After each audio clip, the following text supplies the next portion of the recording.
Hello everybody, welcome to number 1 Doctor channel. Today video is about lower gastrointestinal bleeding, which is part of our playlist called Short Medical Notes, in which we will have short videos about important topic in medicine. But please do not forget to like, share our videos, subscribe to our YouTube channel number 1 Doctor, and join our social media accounts in the links below each video. Our aim is to share the correct medical knowledge for all for free.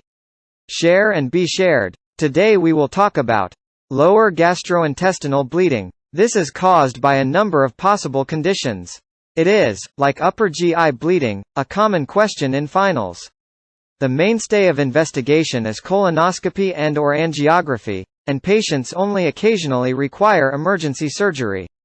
Remember, if answering a question, to deal initially with rapid assessment and treatment of the shocked patient.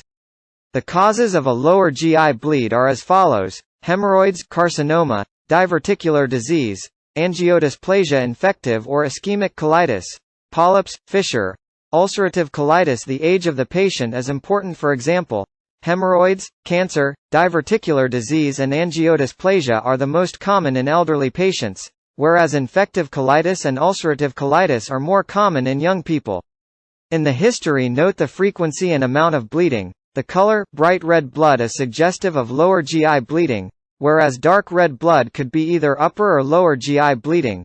Whether the bleeding was associated with the passage of waste products, and if so, whether it was mixed in, whether there was any mucus or slime, and whether there was any abdominal pain, suggestive of inflammatory disease. Examination should always include a proctoscopy, and if possible a rigid sigmoidoscopy, to look for a local cause of bleeding, e.g. hemorrhoids. Resuscitation is the same as that for an upper GI bleed, although many cases stop bleeding spontaneously. If this is the case and there was a significant bleed, then the patient is admitted for urgent investigation.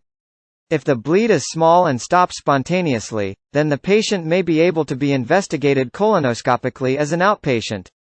Very occasionally the bleeding continues and is rapid, requiring an urgent angiogram to find the source of the bleeding. If a region of the bowel is shown to have abnormal blood vessels, i.e. angiodysplasia, then surgery to remove the affected area may be required. Occasionally the bleeding vessel can be stopped by embolizing the vessel radiologically. The operation required will depend on where the cause of the bleeding is.